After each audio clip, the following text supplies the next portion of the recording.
एक समय की बात है, रामलाल नाम का एक धनी और घमंडी व्यक्ति रहता था।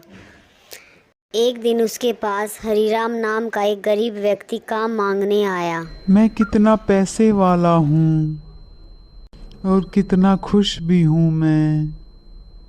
काश मुझे कोई काम मिल जाता, मैं भी अपने बच्चों के लिए खाना ले जाता घर। कॉफ़ी अच्छी बनी थी, टेस्टी थी।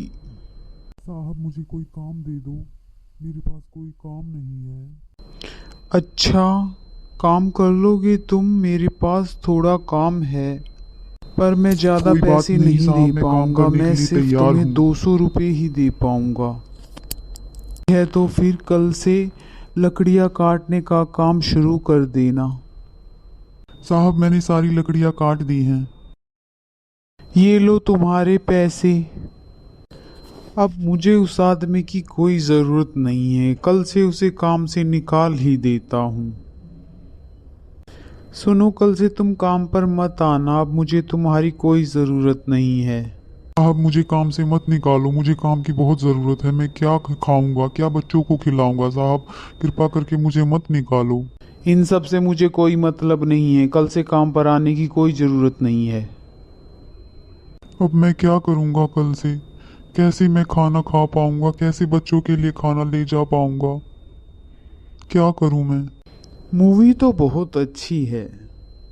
साहब साहब प्लीज़ मुझे काम पे रख लीजिए साहब, मुझे काम की बहुत ज़रूरत है साहब। पर मुझे तुम्हारी कोई ज़रूरत नहीं है, मुझे परेशान मत करो, जाओ यहाँ से। अरे ये आज फिर आ गया काम मांगने। साहब मुझे काम पे रख लो प्लीज़ साहब। कितनी बार बोलूं मैं, तुम क्यों रोज रोज मेरे घर के बाहर आकर बैठ जाते हो? काम दे दो, काम दे दो। मेरे पास कोई काम नहीं है अब। मैं अब इस आदमी से परेशान हो चुका हूँ। मैं ऐसा करता हूँ, कुछ दिनों के लिए बाहर चला जाता हूँ घूमने। रामलाल एक खूबसूरत जगह घूमने गया और कुछ दिन बाद वहां से वापस आ गया। अरे हरीराम, तू लगता है सच में ही चला गया, अब नजर नहीं आता। अरे तुमने हरीराम को देखा क्या? वो नजर नहीं आ रहा कई दिनों से। नहीं तो मैंने तो नहीं देखा उसको। अरे रामलाल, मैंने देखा था उसको, वो रोज तुम्हारे घर के बाहर बैठा रहता था। एक दिन चोर आए थे तुम्हारा घर लूटने, लेकिन उस हरीराम ने उन चोरों से हाथापाई कर ली। तुम्हारा घर तो लुटने से बच गया, पर हरीराम को बहुत चोट आई है। बहुत नेक बच्चा है वो। अरे हरीराम ने तो मेरे घर में चोरी होने से बचा ली, और मैंने उसके साथ कितना बुरा किया, मैंने उसे काम से भी निकाल दिया। हरीराम मुझे माफ कर दो हरीराम, तुमने मेरे घर चोरी होने से बचाई और मैंने तुम्हारे साथ कितना बुरा किया हरीराम।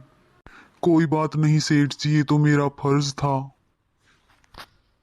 मैं अपने पैसों के घमंड में भूल गया, इंसान को इंसान के काम भी आना चाहिए। माफ कर दो मुझे हरीराम। आज से सारा खर्चा तुम्हारा मैं उठाऊंगा, जब तक तुम ठीक नहीं हो जाते, और मैंने तुम्हें नौकरी पर भी रख लिया है। माफ कर दो मुझे। मैं घमंड में चूर एक अच्छे इंसान को भी नहीं पहचान पाया। इस घटना के बाद रामलाल एक अच्छा इंसान बन गया और गरीबों की मदद करने लगा। दोस्तों, आप भी एक दूसरे की मदद कीजिए।